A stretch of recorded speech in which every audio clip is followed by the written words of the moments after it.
can you imagine you have like little to no nitrogen, and you put all the nitrogen that you have in these young leaves that are just doomed? Like, that's not very smart. Plants are smarter than that. And so that's why we think probably in sites that are naturally low in fertility, plants have evolved this strategy to save as much nutrients as possible. Welcome to Ecology Matters, a podcast from the Ecological Society of Australia. In each episode, meet a different ecologist, discover what makes them passionate about Australian ecology, what their hopes and fears are for the future of our natural world, and why they think that ecology really does matter. Yeah, that's when I was hooked. It's really about pursuing one's curiosity and one's passion. I wanted to understand more of the mechanisms behind these things. I could see what I could contribute to make it a better place. I instantly fell in love with Norfolk. It's an amazing result to start with, and promising leading into our next experiments. I have to feel it's making a difference. I often feel like I have the best job in the world. It's absolutely huge. It's been so wonderful.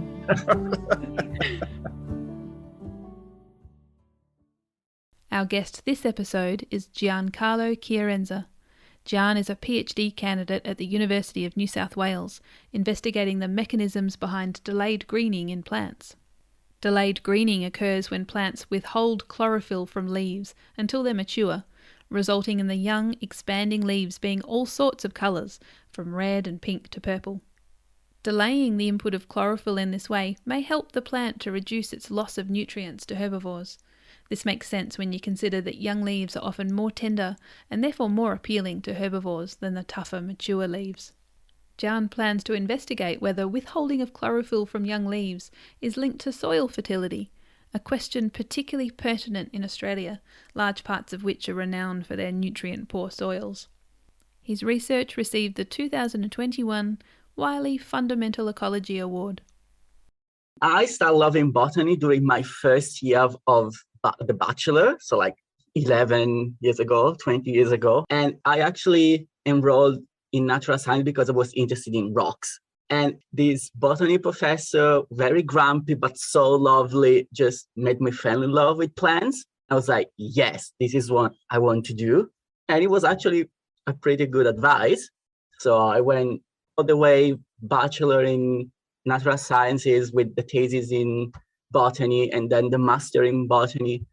And then I had to choose what I'm going to do with my life. The two choices were do something like applied botany, phytoremediation and stuff like that, or like theoretical botany.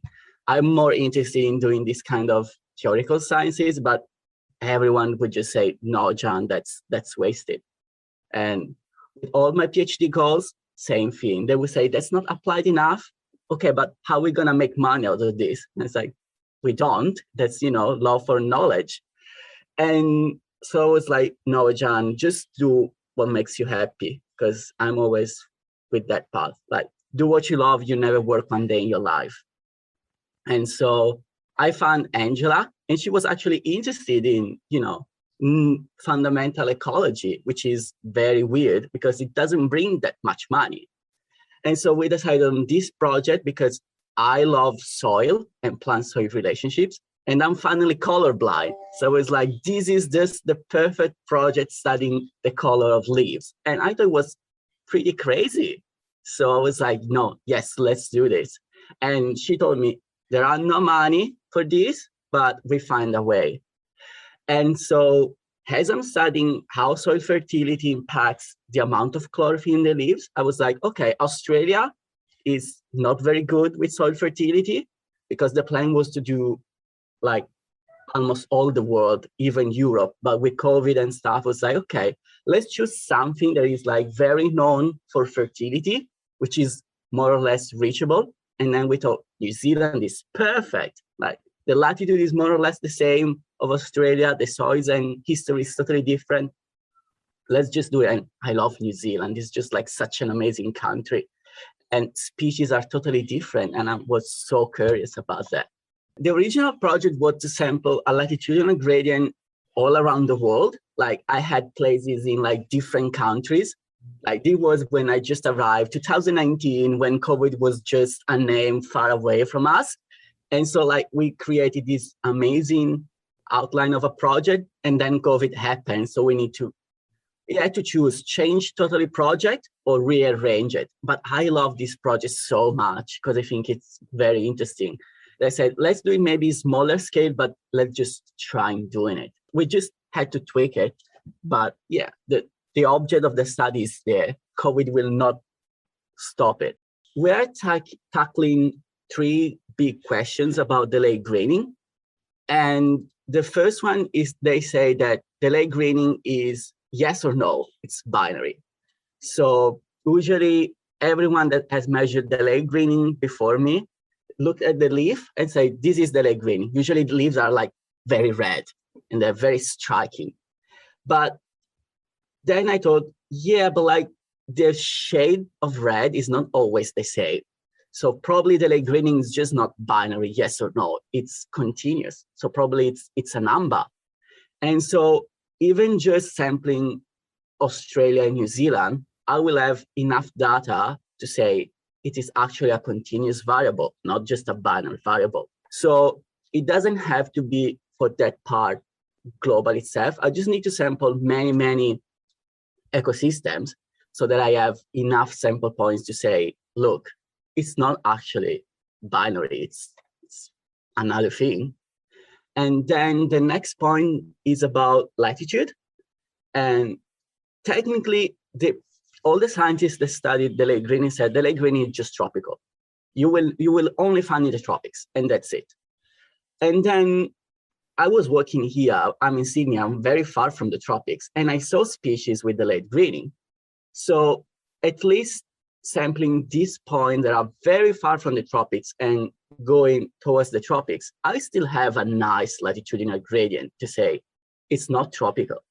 Because what I'm thinking is that people love the tropics. I don't know why ecologists have this huge love for the tropics, which is amazing, but sometimes they get tunnel vision about that. So they say, this phenomenon is just in the tropics. And then I'm here or in Europe say, it's not always like that. And so it's not a huge latitudinal gradient, but I think it's perfectly enough to say, look, probably delayed greening is just not strictly tropical. It's more common than we thought. And then the last point that I want to test is about fertility, which is where the love of soil that I have kicks in. Because we think that this fact that plants don't deploy chlorophyll in the young leaves is due to the soil nutrients. And of course, soils in the tropics are very not fertile, but there are many parts of the world that are not tropical and have very shitty soil. And Australia is the perfect example. And so what I'm going to do, I will just sample soil for nitrogen, phosphorus, and other nutrients. And based on the results that I get, I will see if soil nutrients actually affect delayed greening. And Australia was just perfect. But then we needed something that was with high soil fertility because Australia has overall very low fertility. And so we thought the original points were in Europe. European soils are pretty young, so very fertile, but Europe cannot be done. And so it's like, where is a country reachable with very rich and fertile soils? New Zealand, it's perfect.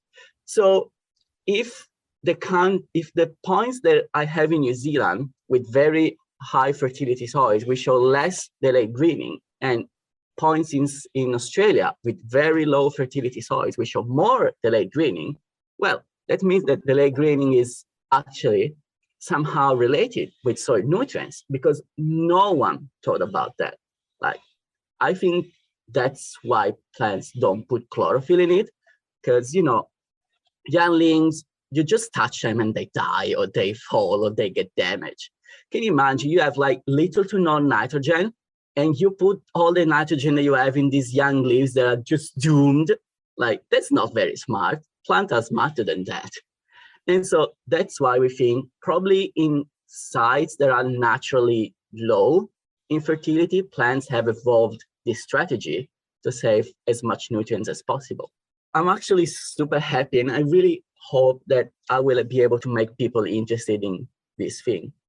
What I want you to do is just to raise awareness about how soil is important for plants, because I see ecologists loving plant insects interaction, plant pollinators, plant climate, plant atmosphere, and soil is very, very little studied, like almost nothing, because usually people associate soil with agriculture. So, even if I can make one person interested in what soils can, really, how can soil can relate to plants, that would just be amazing.